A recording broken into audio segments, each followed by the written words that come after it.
Bienvenidos al curso de Introducción al método Harvard de negociación. El método Harvard de negociación es un método que nace en la década de los 70, cuando por una propuesta del Instituto Universitario de la Universidad de Harvard se decide remodelar los planes de la carrera de administración. En este sentido, se encarga una investigación que involucraba a los más importantes gerentes y administradores que habían sido graduados de la Universidad de Harvard, en qué empleaban más su tiempo en su ejercicio profesional.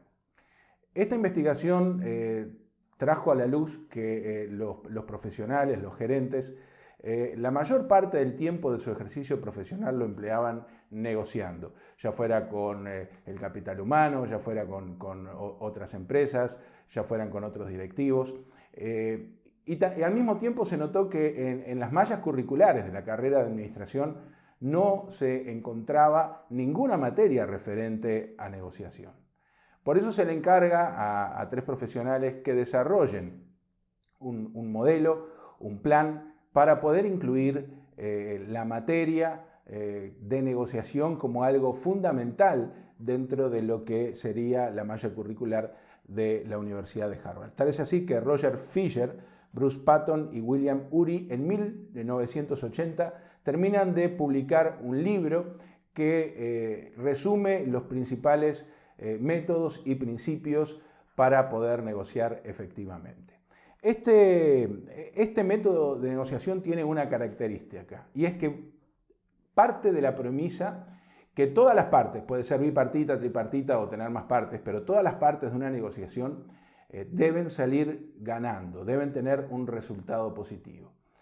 Según el modelo Harvard de negociación, en aquellas negociaciones donde una parte pierde en contraposición de la otra, no se entiende como negociación efectiva, por lo tanto se lo descarta como negociación. No podemos negar la realidad de que en muchas negociaciones, para que una parte salga beneficiada, siempre va a ir en desmedro de la otra, que va a resultar perdiendo. Pero el modelo Harvard de negociación tiene como premisa el ganar-ganar, lo cual es positivo, ya que aunque resulte alguna pequeña pérdida en alguna de las partes, al buscarse el objetivo, al buscarse, algunos dirían, la utopía de que todas las partes ganen, entonces siempre va a haber un esfuerzo hacia lo positivo. Es como aquel dicho que decía que si apunto con un arco y una flecha hacia la luna, nunca va a llegar mi flecha a la luna, pero que sale despedida hacia arriba, sale hacia arriba. Por lo tanto, para tener éxito en la negociación debemos partir de este principio que pretende siempre ganar y que todas las partes también salgan tan beneficiadas como la nuestra. Vamos a ver un poquito qué es negociación. Montes de Oca define negociación basándose en lo que es el método Harvard como el esfuerzo de interacción orientado a generar beneficios. Entonces aquí tenemos dos partes fundamentales. Por una parte, la interacción. Y cuando hablamos de interacción hablamos de que las partes tienen que conversar, tienen que comunicarse, tienen que estar en relación para entonces ahí sí alcanzar el objetivo que es generar beneficios, como dijimos, para todas las partes. Muy bien, el método Harvard nace de 4 principios y de estos 4 principios se desprenden los 7 modelos prácticos que hay que poner en práctica. Pero vamos a ver cuáles son estos 4 principios fundamentales de la negociación. El primer principio son las personas. Y aquí algo muy importante, debemos separar a las personas del problema. Siempre que vamos a enfrentarnos a una negociación, la negociación se realiza entre personas. No se realiza entre empresas, no se realiza entre partes, no se realiza entre opiniones, sino que se realiza entre personas. Joan Manuel Serrat decía en una de sus canciones, detrás de todo está la gente. Y cuando negociamos, negociamos con gente, con seres humanos, con su psicología, con su forma de ser, con su personalidad, con sus problemas. Es probable que una de las partes con las que nos vamos a enfrentar a una negociación haya tenido un problema familiar, haya tenido alguna circunstancia desagradable que lo hace llegar al momento de la negociación de mal humor, estresado, nervioso, y eso predispone negativamente hacia la negociación. De todas formas, no hay que perder siempre de vista que negociamos con personas y no con problemas, ni con instituciones, ni con opiniones. El segundo principio se llama los intereses, y es que nosotros debemos concentrarnos en los intereses y no en las posiciones. Siempre que se va a iniciar una negociación cuando no hay conocimiento de la misma, la gente se pone terca y férrea en una posición y no en lo que quiere lograr, que es el interés. El mismo libro del modelo Harvard pone un ejemplo que me gustaría compartirlo, y es el siguiente. En una biblioteca hay dos personas sentadas estudiando sus libros en una misma mesa y está la ventana abierta. Una de estas personas pide por favor cerrar la ventana porque se le vuelan las hojas del libro por la corriente de aire. Y la otra persona sentada a su lado no quiere que la ventana se cierre ya que hace mucho calor. La posición es muy clara, la posición es simple, es ventana abierta o ventana cerrada. Esas son las posiciones y solo hay dos, o se abre la ventana o que ya está abierta o se termina cerrando. Sin embargo, los intereses son diferentes, no tienen ni siquiera relación directa con la ventana. Los intereses de una de las personas es que no se le vuelen las hojas y los intereses de la otra persona es no pasar tanto calor. Si nos centramos en los intereses, entonces pueden aparecer muchísimas más soluciones. Soluciones que pueden beneficiar, en este caso, por supuesto, a ambas partes. Podemos pensar, por ejemplo, que la persona que tenga calor se dirija a otra ala de estudio que de repente está equipada con aire acondicionado. O que la persona que se le vuelan las hojas simplemente se siente en otra parte, tal vez de la misma mesa, donde no haya tanta corriente de aire y no se le vuelen las hojas de los libros. Por lo tanto, si nos centramos en los intereses y no en las posiciones, entonces es mucho más fácil encontrar soluciones y encontrar beneficios mutuos. El tercer principio son las opciones. Este principio nos enseña que nosotros debemos llegar a una negociación con una cantidad de opciones para generar beneficio mutuo. Opciones que deben ser generadas y deben ser pensadas de antemano, tal vez mediante una lluvia de ideas, tal vez mediante distintos mecanismos, que las personas que van a enfrentarse a una negociación vayan pensando cuáles son las opciones. En el caso que hablamos de la ventana abierta o la ventana cerrada de una biblioteca, ya ir con las diferentes opciones, sentarse en otro lado, ir a otra habitación, prender un ventilador, abanicarse, no sé, pensar en las diferentes opciones.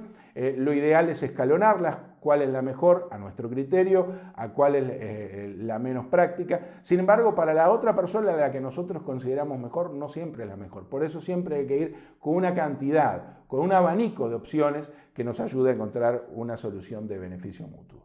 Y el cuarto principio son los criterios. Debemos tener siempre criterios objetivos, criterios alcanzables, criterios de respeto mutuo, criterios que tengan que ver con los valores, que tengan que ver con el cumplimiento de las leyes, con el cumplimiento de los compromisos y con el cumplimiento de los objetivos. Teniendo en cuenta entonces estos cuatro principios que he desarrollado, es que entonces se definen los 7 métodos de negociación que a continuación iremos mencionando uno a uno y explicándonos brevemente. El primer método de negociación se llama alternativas al no acuerdo. Debemos pensar que siempre que nos enfrentamos a una negociación puede existir un resultado no feliz. ¿Cuál es el resultado no feliz? Que no haya un acuerdo. Muy bien, ¿qué podemos hacer si entonces finalizada esa negociación no llegamos a un acuerdo? ¿Qué otras opciones tenemos? Supongamos que yo quiero fusionar mi empresa porque está pasando por una crisis económica con otra empresa del mismo ramo. Y voy a ofrecer entonces a la otra parte, a la otra empresa, esa fusión, y todas mis esperanzas y todas mis expectativas de supervivencia y de prosperidad están centradas en que la otra parte acepte dicha fusión. ¿Qué pasa si no la acepta? ¿Cuál va a ser, qué voy a hacer yo si no le acepta? Si todo estaba concentrado en esa aceptación, en esa posible fusión, entonces me quedo sin alternativas, me quedo sin futuro, me quedo sin posibilidades. Sin embargo, si yo ya empiezo a manejar la posibilidad de que esta persona o esta otra empresa no se fusione con la mía, empiezo a pensar, bueno, puedo funcionarme con esta otra, puedo buscar financiación, puedo ir a los bancos y puedo tener ciertas alternativas ante la posibilidad de que no haya acuerdo. Y algo muy sano que recomienda también el método Harvard de negociación es que estas alternativas se piensen para las dos partes. ¿Qué voy a hacer si yo no llego a un acuerdo? Pero también qué va a hacer la otra parte si no llega a un acuerdo conmigo. El segundo método de negociación es que nosotros, como dijimos, que es uno de los principios, debemos centrarnos en los intereses y no en las posiciones. Como esto ya ha sido desarrollado en uno de los principios, no lo voy a desarrollar ahora, pero es uno de los modelos y es muy práctico. El tercer método es el manejo de las opciones. Aquí voy a desarrollar un poquito más de lo que hablamos, ya que también este era uno de los 4 principios. El tener un abanico de opciones preparadas previamente antes de llegar a la instancia de negociación para llegar a un acuerdo.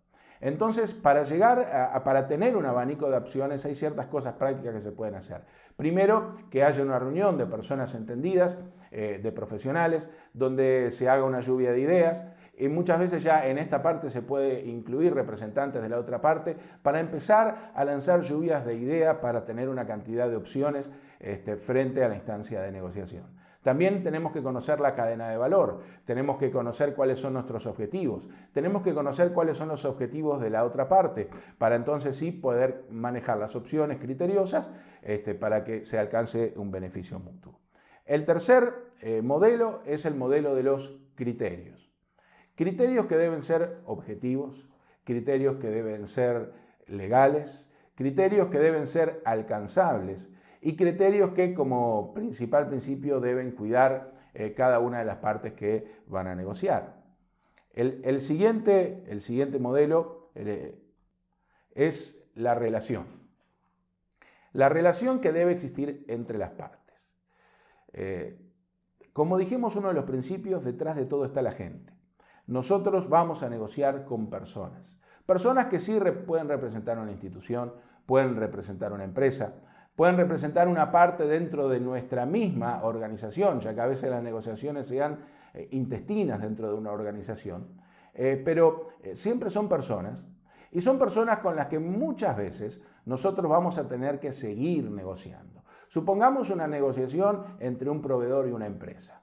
El proveedor quiere vender más y la empresa quiere conseguir mejores precios. Y sobre eso están negociando. Si dentro de esa negociación para alcanzar sus objetivos empieza a haber enojos, empieza a levantarse la tensión, empieza a levantarse la voz, empezamos a descuidar la relación que debe haber entre un proveedor y la empresa, entre un proveedor y su comprador. Por lo tanto, siempre tenemos que tener en mente en que vamos a tener una relación a largo plazo, aunque esa relación en principio no sea probable. Muchas veces pensamos, esta va a ser la única instancia de negociación, así que no me importa cómo trato el otro, lo que me importa es generar beneficios y el otro después no lo veo nunca más. No siempre esto es así, porque la vida es redonda y muchas veces podemos volver a encontrarnos con la misma persona que tal vez para alcanzar beneficios no tratamos de la mejor manera y esa relación ya está estropeada. Por lo tanto, hay que cuidar las relaciones con aquellos con los que nosotros vamos a negociar. El siguiente modelo para la negociación es la comunicación. Debe haber una instancia de comunicación previa a la negociación. Es lo más razonable y lo más normal. Bien, los mecanismos de comunicación deben estar previamente establecidos. Se recomienda cuando uno va a manejar comunicaciones previas a la instancia de negociación que esa negociación sea por escrito, ya sea a través de correos electrónicos, a través de mensajes, a través de cartas, para que exista un antecedente de cómo ha venido la negociación previa o cómo han venido los contactos previos. Y también manejar criterios profesionales de comunicación a la hora de la misma negociación. Entonces, siempre hay que manejar bien cuáles van a ser los mecanismos que se van a emplear para la comunicación previa y cuáles van a ser los criterios profesionales de comunicación que se van a emplear en la instancia de la negociación. Y por último, el último modelo de negociación Harvard es el modelo de los compromisos. Se debe desde el principio de la negociación empezar a generar acuerdos y compromisos que sean alcanzables, que sean logrables, que puedan manejarse por las dos partes y que se pongan por escrito. Entonces, cuando una parte se compromete a hacer una tarea, por ejemplo, volvemos al caso de la ventana abierta, la ventana cerrada en la biblioteca. Si yo me comprometo a sentarme en otra silla, lo ideal entonces es que lo comunique, que llegue a un acuerdo y que selle ese acuerdo. Le digo a la otra parte, estimado, quédate con la ventana abierta, yo me voy con mi libro a otra mesa donde no se me vuelan las hojas. Y queda entonces el acuerdo arreglado, comunicado y queda claro y queda establecido. En las negociaciones, por supuesto, entre instituciones, entre empresas o entre el capital humano dentro de una organización, en un directorio, esos compromisos deben ser por escritos, deben ser alcanzables y luego, por supuesto, deben cumplirse.